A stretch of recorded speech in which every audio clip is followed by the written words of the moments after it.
Radio Publique Africaine.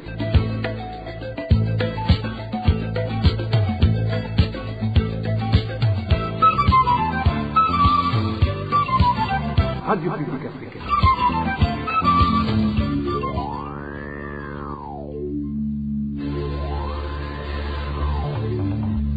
C'est le moment de suivre le journal parlé en français. À la présentation, Nadège Ilakose. C'est un plaisir de vous retrouver, chers auditeurs. Bonsoir et bienvenue dans le journal de ce jeudi 14 août 2024. Tout d'abord les titres. La communauté des réfugiés Banyamulenge, rescapés des massacres de Gatumba en province de Bujumbura en 2004, réclame toujours justice. C'est après 20 ans que les auteurs de ces atrocités n'ont jamais été poursuivis par la justice. L'Agence de santé de l'Union africaine a déclaré ce mardi que la variole du singe est une urgence de santé publique. Elle demande aux partenaires internationaux de ne plus ignorer l'Afrique. Les persécutions continuent contre les réfugiés burundais se trouvant en Tanzanie. 3 femmes du camp de réfugiés de Nyarugusu ont été sérieusement tabassées ce mardi par les agents de l'ordre dans ce camp. Dans quelques secondes, le développement de ces titres. Encore une fois, bienvenue. Débutons ce journal par la page Justice. Commémoration du 20e anniversaire des massacres des Banyamulenge à Gatumba en commune Mutimbuzi de la province de Bujumbura. Dans la nuit du 13 au 14 août 2004, les combattants du mouvement Palipehutu FNL ont attaqué et tué plus de 160 réfugiés Banyamulenge installés dans un camp de réfugiés dans la zone de Gatumba. À cette époque, le Burundi était dirigé par un gouvernement de transition, de formation politique, Frodebu, CNDD-FDD et UPRONA. Si la communauté des réfugiés Banyamulenge rescapés de ces massacres de Gatumba réclame toujours justice. Dans son communiqué de presse de ce 13 août, cette communauté des Banyamulenge déplore le fait que rien n'a été entrepris car les auteurs de ces atrocités n'ont jamais été poursuivis par la justice pour être sanctionnés et dédommagés et par conséquent dédommager les familles des victimes. Le contenu de ce communiqué avec Emmanuel Nyungeko. C'était dans la nuit du 13 au 14 août 2004 lorsque 166 civils innocents de la communauté Banyamulenge ont été sauvagement tués. Ces Congolais détenus Tutsi vivaient dans un camp de réfugiés de l'ONU à Gatumba, en commune Mutimbuzi, province de Bujumbura. Au cours de cette attaque, 108 autres ont été blessés et 8 portés disparus. Ces Banyamulenge avaient fui les violences les visant en République démocratique du Congo en raison de leur groupe ethnique. Les assaillants, estimés entre 100 et 300 hommes lourdement armés, tiraient à l'arme automatique sur les tentes où se trouvaient ces réfugiés, les brûlaient à essence, comme ils brûlaient aussi à essence certaines des victimes. Dans un communiqué de presse de ce 13 août, la Gatumba Refugees Survivors Foundation, JRSF en sigle, indique que cette épouvantable atrocité faisait objet d'une enquête documentée par l'ONG Human Rights Watch et aussi par 3 organismes dépendants de l'ONU, Mission pour la RDC, Mission pour le Burundi et le Bureau du Haut-Commissaire pour les droits de l'homme. La Gatumba Refugees Survivors Foundation regrette que jusqu'à ce jour, aucune enquête judiciaire n'a été engagée ni la Cour pénale internationale saisie. Ce communiqué revient également sur une série d'actions engagées par cette association des survivants de ce massacre et des proches de ceux tués. C'est en premier lieu les plaintes pénales pour génocide et crimes contre l'humanité déposées devant le procureur général de la République à Bujumbura, Burundi, l'auditorat militaire supérieur près la cour militaire du Sud Kivu, RDC et le secrétaire général de l'Office rwandais d'investigation Kigali. Selon ce communiqué, les assaillants ont été identifiés comme de nationalité burundaise, congolaise et rwandaise. C'est ensuite la dénonciation de ce massacre auprès du procureur général de la Cour pénale internationale CPI qui a la compétence dans ce dossier. La JRSF précise que les crimes de génocide et contre l'humanité sont imprescriptibles. La Gatumba Refugees Survivors Foundation et les personnes physiques plaignantes s'étonnent que rien n'ait été entrepris pour la sanction de telles atrocités, le châtiment des coupables ainsi que le dédommagement des familles et des victimes. La JRSF et les personnes physiques plaignantes souhaitent que leurs souffrances soient enfin prises en compte et que l'œuvre de justice s'accomplisse. Enfin, dans ce communiqué signé par Innocent Ziliayo, coordinateur des l'action judiciaire au sein de JRSF et Maître Dominique Enchospé, avocat de défense des familles victimes. Il souhaite la fin d'une impunité qui, selon eux, est un scandale et une insulte aux droits de l'homme. Merci Emmanuel Nyongeko. Et à ce propos, Pacifique Ndaïsaba, un Burundais résident à l'étranger et qui suit de près ce qui se passe au Burundi, estime que le long silence de la justice burundaise est un signe que les gouvernements qui se sont succédés au pouvoir sont indifférents à ce génocide. Écoutez Pacifique Ndaïsaba. Kuvuga ngo ni kubera iki ngo atabutungane buracigwa ico ndakivuze ko naho nyene sije nari kuvyishura vyama vyishura igihugu. Demandez pourquoi il n'y a toujours pas eu de justice pour les victimes des massacres de Gatumba, je peux en dire quelque chose, bien que ce n'était pas à moi de répondre à une telle question. Il revient au pays de répondre à cette question. Mais comme le pays est le nôtre et que c'est lui qui, de par les conventions signées, devait assurer la sécurité des réfugiés conformément aux règles de l'ONU, je dois en dire quelque chose. Alors, vu que les Congolais Batutsi, que l'on aime dire Banyamulenge, avaient été tués au Burundi en 2004, alors qu'ils avaient fui leur pays, parce que justement, pour chasser pour des raisons ethniques, et qu'aujourd'hui, 20 ans après, c'est le silence total, et que personne parmi les auteurs n'est inquiété, c'est vraiment une honte pour le pays.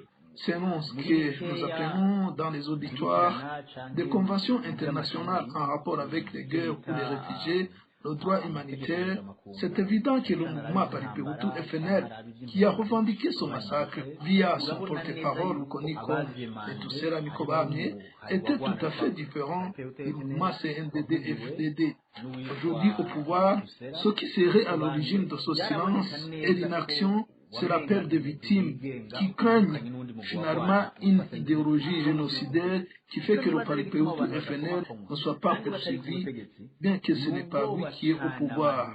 On aurait au moins compris si le Paripeutu FNL était aujourd'hui au pouvoir parce qu'on aurait dit qu'il ne pourrait pas se juger. Curieusement, même présentement le parti au pouvoir et ceux qui étaient patrons du mouvement à cette époque sont des ennemis qui convoitent tous le pouvoir. Même à l'époque du maquis, les deux mouvements prétendaient combattre pour la cause des Hutus, et pour eux, c'était rien de tuer des Tutsis. Alors pourquoi 20 ans après, il n'y a toujours pas de justice pour ces victimes? C'est là même le mal qui poursuivra le pays, et c'est ça l'idéologie génocidaire. Amakenga hanini nico gituma abantu bakwiye kuciyumvira kuri iki kintu nice kuri twese ku gihugu kandi vyerekana ya ideologie y'ihonyabwoko muri kajya karere. Ce Burundais qui fait ses études sur les génocides et qui est en train d'écrire un livre sur de telles tueries trouve que les massacres des Banyamulenge et le silence observé à ce propos est une honte et pour le Burundi et pour la communauté est-africaine. Pour lui, il y a un risque que de tels massacres se répètent dans la région. Encore une fois, Pacifique Ndaïsaba, un Burundais de la diaspora. Ingaruka mbi nuko unenga iyo ibintu icaha kibaye kikaba kamizwe n'ingoma ni ukuvuga ngo wibuhetse ukigisha uri mu mugongo. Uno munsi dufise n'abarundi natwe ari impunzi bari mu Rwanda, bari muri Kongo, bari muri Tanzania, bari muri Kenya, hariho hose. Ni ukuvuga kabo bantu umubare wose uhari ushobora kwicwa nabo bikora bakavuga ati nta kibazo kuko Les conséquences de tout ça est que toutes les générations futures risquent d'aller dans cette même optique d'idéologie génocidaire parce qu'ils n'ont jamais vu des punitions contre ceux qui ont commis des massacres. Aujourd'hui, nous avons aussi des Burundais réfugiés dans plusieurs pays de la sous-région, au Kenya, au Rwanda, au Congo, en Ouganda et ailleurs. Et si aujourd'hui un groupe s'adonnait à massacrer ces Burundais, arguant que même chez eux, de tels massacres ont eu lieu et que les auteurs n'ont jamais été punis, comprenez-moi, ce n'est pas mon souhait, mais l'impunité est un mauvais exemple qui peut faire une seconde nature. J'essaie de suivre ce qui se passe dans notre sous-région parce que c'est là ma région c'est la région que je maîtrise bien. Le massacre que nous avons connu risque de faire encore plus de victimes dans la sous-région.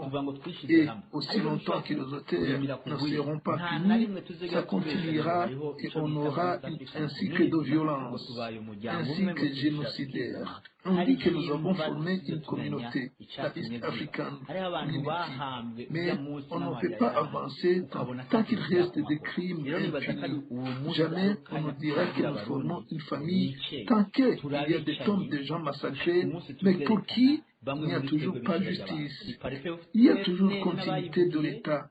Et Burundais, on continuera à porter ce fardeau d'idéologie génocidaire tant que l'on n'aura pas trouvé la justice pour les massacres de Banyamulenge. kubw'amakungu leta ntizigera zihera iyijibandanya igihugu kihari twagirizwa burya bantu twahoneje mu 2004.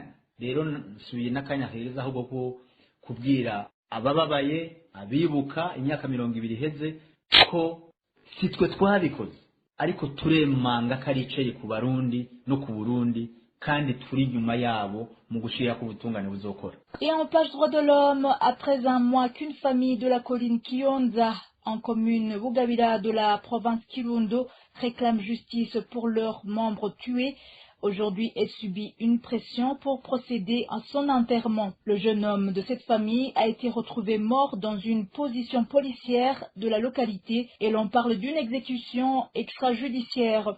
Pourtant, les présumés auteurs sont libres. Le point avec Eric Nyonzima. Votre cadavre est en train de nous indisposer ici à l'hôpital. C'est dans ces termes que les responsables de l'hôpital de Kirundo n'ont cessé de s'adresser à la famille de Fenatigna, un jeune homme mort la nuit du 11 au 12 juillet à la position policière de la colline Kionza. Aujourd'hui, dans la morgue, depuis plus d'un mois, la famille avait refusé de procéder à l'enterrement tant que la justice ne soit pas exprimée à ce sujet. La famille prend pour pression les propos des responsables de l'hôpital selon lesquels le cadavre de Natigna dégagerait des odeurs nauséabondes alors qu'il se trouve dans une chambre froide. Il nous a été intimé l'ordre de retirer le cadavre de la morgue. C'est le directeur de l'hôpital qui nous l'a dit. Il nous disait que le cadavre dérange par son odeur. On se demande alors comment un cadavre qui est dans la chambre froide peut dégager une odeur qui dérange. Même s'il y avait coupure de courant électrique, l'hôpital dispose de groupes électrogènes. C'est incompréhensible donc que l'on évoque des odeurs. La famille de la victime indique même que leur avocat aurait également été victime des intimidations à voir son attitude actuelle. On avait même engagé un avocat. Il avait juré qu'il n'y aura pas d'enterrement tant que la justice ne sera pas faite. Je ne sais pas alors ce qui lui est arrivé. Je ne sais pas s'il a subi des pressions en provenance du parti politique ou alors s'il en a eu de la part des autorités. C'est au moment où tous les présumés auteurs de cet assassinat ont été tous relâchés. Tout ce qui avait été arrêté dans ce dossier, des policiers, le chef de colline et les responsables des Imbonerakure ont tous été relâchés. Ils sont aujourd'hui libres. Cette famille demande que la justice soit faite. Tout ce que l'on demande aux autorités, c'est de tout faire pour que les auteurs de ce meurtre soient traduits en justice. Le jeune Natigna avait été arrêté par des policiers de la position de la colline Kionza qui l'accusaient de les enfumer. Après l'avoir passé à tabac, le jeune Natigna menotté, ces policiers l'ont incarcéré dans leur position le 11 juillet. La nuit, ils auraient encore une fois tabassé, d'où il est mort. Les 10 policiers ont prétendu qu'il s'était suicidé. La rédaction de la RPA a cherché à joindre Eric Twemilman, administrateur de la commune Bugabira, mais son téléphone sonnait sans que personne réponde.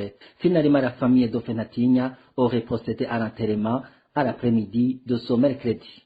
Merci Eric Nyonzima. En parlant toujours droits de l'homme, 3 femmes burundaises du camp de réfugiés de Nyarugusu en Tanzanie ont été sérieusement tabassées ce mardi par les agents de l'ordre appelés Sungu-Sungu, agissant sous l'ordre des agents chargés de renseignement pour le compte du bureau du responsable de Sokan. Les réfugiés burundais de Sokan, de Nyarugusu, s'insurgent contre ces persécutions qui continuent et demandent justice. Plus de détails avec Dani Claire, Ilatkumba. Ces femmes réfugiées burundaises du camp de Nyarugusu ont été tabassées dans l'après-midi de ce mardi et se rendaient dans des champs pour chercher de quoi faire nourrir leurs enfants. Une Tanzanienne s'est aussi fait tabasser. Elle était allée rendre visite à son amie du camp des réfugiés. Notre source fait savoir que ces 3 femmes burundaises sont actuellement à l'hôpital. Ces femmes étaient parties à la recherche de patates douces dans les champs à l'extérieur du cas et se sont fait arrêter et les ont battues. Ils voulaient d'ailleurs les tuer. L'une d'elles portait un enfant. Il les frappait en se servant de gronder. Nous l'avons vu de nos yeux. Ces femmes sont pour le moment à l'hôpital dans la zone 8. Vous voyez que c'est très honteux que ces agents, les Sungu soient manipulés pour faire du mal aux réfugiés. Lorsqu'ils frappaient ces femmes, ils disaient qu'ils accomplissent la mission de les confier par les Siasa Manjenje, le responsable du cas. Ils se servent d'eux pour persécuter les réfugiés burundais pour qu'ils retournent dans leur pays. Selon toujours notre source, n'eût été l'intervention de la police, ces femmes auraient été tuées. Elles indiquent connaître les noms de certaines personnes qui ont malmené ces femmes. Ces femmes allaient être tuées n'a été l'intervention de la police. Elles ont été battues par les Sungu et un certain Franck qui travaille dans les services de renseignement au bureau du responsable du cas et Yulema. Ils manipulent les Sungu. Ce sont des crimes que ces Sungu commettent sous l'ordre des Tanzaniens du bureau du responsable du cas Siasa Manjenje. Ces réfugiés burundais du camp de Nyarugusu demandent que la justice pour ces femmes et que leur sécurité soit assurée par les forces de l'ordre. Merci Dani Claire, Ilatkumba. Une courte pause et nous continuons ce journal avec la page gouvernance. En page gouvernance, le dernier conseil des ministres qui a traité la question de la construction de l'ancien marché central de Bujumbura date de... Le précédent avait eu lieu en 2022. Ce dernier précisait la société qui exécutera le marché alors que le récent évoque seulement les constructions prévues.